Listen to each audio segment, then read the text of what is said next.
presa se haya ido.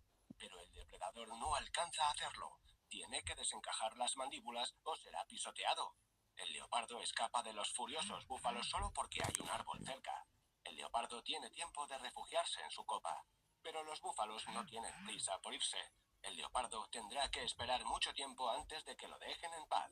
No solo sus padres, sino todos los miembros de la manada se han unido para proteger a la cría. Esta ayuda mutua de los herbívoros merece tus me gusta, ¿verdad?